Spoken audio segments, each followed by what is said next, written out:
Blog Talk Radio. Hello everyone, good morning. This is Laurie Smith on Blog Talk Radio. It is 5:30 in the morning here in Calgary, Alberta, March 30th on Tuesday morning. I'm happy to be here. This is one child abuse survivor to another, and I'm always happy to be here. We're looking at this week an article that I found on the Child Welfare Information Gateway, and that is at www.childwelfare.gov, and it's called Understanding Crisis. So there's a link there. You can actually, on that website, you can look these publications up. There's just tons and tons of publications on there, and you can just scroll through alphabetically and look through, and I actually found this under the letter C, and was probably looking for child abuse articles and publications on child abuse on that website. And so that's how I found this article. So you can go there if you'd like. We're on for 15 minutes. It's a live streaming internet radio broadcast, and we're just going to continue on with this topic here. This is like when CPS or any kind of child protection service has to go in and because there's been a report of abuse, and this is sort of the best case scenario of what should happen in with this situation and how to help families learn how to problem solve. That's what that article is really all about, understanding crisis. It's sort of about how the crisis workers go in and try to help a family learn how to solve its own problems, and that way, they develop problem-solving skills, and if another crisis comes up, they're better able to handle it, more prepared, and so that's why I was interested in this topic, really, because there was an intervention done in our family when I was really, really young, a baby, and but my older siblings would definitely know about it, but nobody's talking about it, and the ones who really would know about it are not here anymore, so that's the thing. One of my brothers was murdered, or he was killed at the age of 19. Another brother was actually killed himself, committed suicide at the age of 33, and the other one died of a drug overdose in a shelter here in Calgary at the age of 43. So those guys would definitely know what happened when CPS or whichever group it was stepped in, and but they're not here anymore, so I can't get that information from them. So I'm just kind of interested in this topic because we were not removed from the home, and I thought, well, best case scenario would have been great to have the crisis workers stick around with us for about 2 or 3 years just to make sure that my parents were on the up and up and doing what they were supposed to do, which was to get help and seek counseling and stuff. So they fell through the cracks. We fell through the cracks, and that's unfortunate. I really wish they would have stuck with it, and if they had to remove us from the home, or make sure that my parents did what they were supposed to do. So it's really unfortunate. But that's why I'm interested in looking at this. And this is not a professional show. I'm not a counselor. I don't hold any counseling certificates or therapist certificates. It's not meant to replace professional therapy. As you can see, my other blog talk shows that I have, I always mention that because it's not meant to replace professional help. And I'm just a person who sits on Blog Talk Radio because I'm interested in child rights, human rights, and I really think that not enough people are speaking out about abuse and really trying to be a voice for, to say stop child abuse. I know there's lots of people out there doing it, but we need everybody's voice to do it. So I thought, hey, I'll just be one more voice, and I'll just join them and, start talking and say, we need to stop child abuse. So that's the thing. It's not a professional show, so listen at your own discretion. And if the topics are, sensitive and you just feel like you just can't listen to it and it's just going to, cause you to be uncomfortable, please turn the show off. Listen at your own discretion. And if you're a young person under the age of 18, make sure you have an adult listen to this with you because, I believe in child online safety, and I fight for child rights, and you'd be doing yourself a favor, me a favor, if you would get someone who's an adult to listen to the show with you, and just to make sure that it's okay for you to listen to, right? So important because child online safety is so important for all of us, but especially for children. There's a lot of really crazy people out there who are trying to get hold of children all the time. So make sure that you are very careful online, and we're going to do online safety here in a short time, maybe about a week or two. We're going to start online safety, and I just think it's so important, and you can't protect yourself enough. So if you're a young person, make sure you have someone there to listen to this with you, an adult, maybe hopefully you have a parent who cares enough to care about what you're listening to and will listen to this with you, or if not, a counselor at school, a teacher that you really like and trust, someone who's in your life who you think, this person would be a good person to show, to have listened to this show with me, because then they can help you if you have questions too. So important. So we're going to continue on with this understanding special family situations, which was just right out in the next part that came up under that article, the publication on the understanding crisis, and it was called Understanding Special Family Situations. And yesterday we were looking at marital conflict, step-parenting conflict, and now today we're going to look at unprepared for parenthood. And this is stuff that they said here, because of specific stressors, assessment of a few special family situations deserves discussion. Crisis workers need to be especially sensitive to how child maltreatment may occur in response to divorce, step-family, single-parent family, drug-dependent and drug-related spouse abuse, mental illness, dual-diagnosed, and poverty-induced crisis. So see, this is where CPS would have to take special consideration if there was these sort of issues going on in the family: marital conflict, step-parenting conflict, unprepared for parenthood. So that's what we're going to read today. And also we're going to maybe take a look, if we have time, at substance abuse, which we probably will. So unprepared for parenthood, I'm reading right from the page here. I might throw some of my own stuff in too, but we'll see. I'm just reading directly from their page. It says, generally, the poorest of the poor are single-parent families. As if poverty were not enough, many single parents are adolescents who have little knowledge of children's needs and have unrealistic expectations of their children. They do not understand why babies fret or cry. They need help in providing nutrition, preventative health care, emotional nurturance, and discipline. They need to understand their own human growth and development, as well as that of their child. Mistakenly, many had thought that a child would meet their needs for love and admiration, and they felt that a child would be all theirs, something that they could control, something that they would help them gain status, never realizing that the child would interfere with dating and socializing. And then they went on to say here, the crisis worker must help correct these mistaken dreams while improving the single mother's self-esteem, encouraging further education, seeking quality and affordable daycare, and very likely mediating arguments between the teen mother and her parents regarding ownership and discipline of the child. This realistic goals and expectations for 3 generations require considerable communication and negotiation. Usually, involvement of the grandparents is desirable, even if only to keep them from undermining the single mother's realistic goals. Another problem the young single mother has is that of choosing boyfriends. This is especially true for the young woman who has an unresolved history of child sex abuse or other family violence.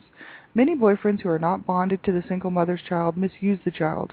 The mother needs encouragement to select boyfriends who are drug-free, non-violent, and have appropriate sexual boundaries.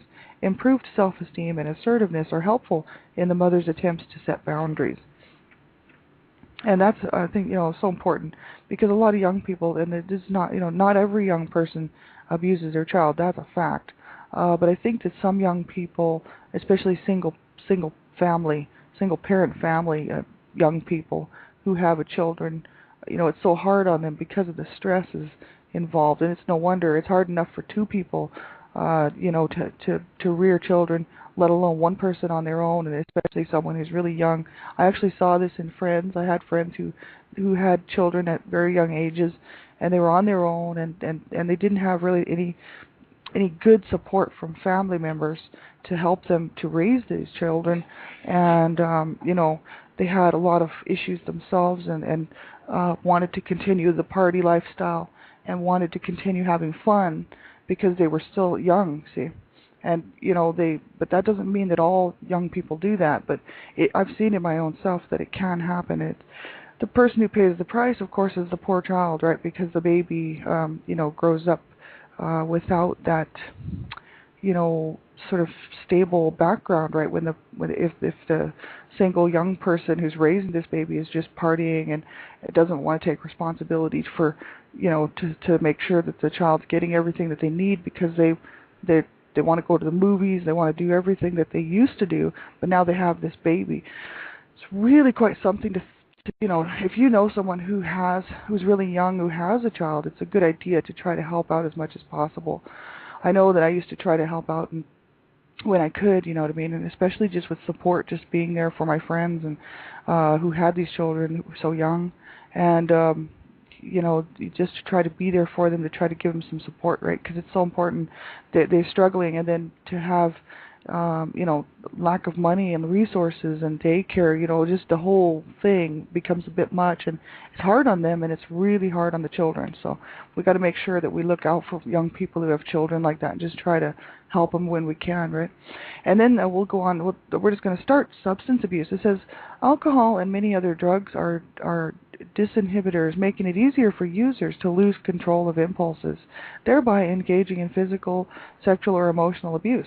Likewise, persons who have been victimized may use alcohol to help them express anger, sedatives to mask the emotional pain, or any other drugs for self-medication and escape from misery. When alcohol or other drugs are a part of a family's problem, an evaluation is needed regarding the efficacy of outpatient substance abuse treatment. For instance, one study found once-weekly therapy to be ineffective with cocaine addicts, right? Some clients will even need detoxification, but these decisions require crisis workers to have the skills for evaluating addictions. At least one member of a crisis intervention team or a consultant should have expertise in the evaluation and treatment of substance abuse. And drug screens are now used extensively in both outpatient and inpatient treatment settings because they keep clients from fooling themselves and others. Whenever substances are being used yet denied, random drug screens should be considered. It says Alcoholics Anonymous, Al-Anon, Alateen, Narcotics Anonymous, and other such support groups are critical parts of intervention and treatment. However, social stresses and internal needs require special attention from crisis workers. It is not easy, for instance, for an adult who is depressed and anxiety-ridden to stop self-medicating with substances. Similarly, it is difficult for some workers to understand that the substance becomes the central focus in the life of the addict, making the substance, not the family, the top priority. So it says here, crisis workers can expect persons who are in recovery to use substances from time to time.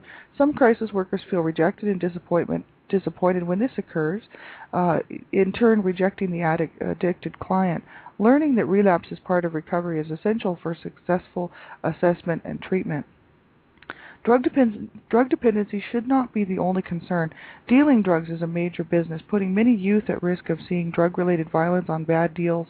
Since prostitution to support a drug habit is interwoven into the drug-using, drug-dealing scene, children are at risk of seeing inappropriate sexual behavior and of being used as sex objects.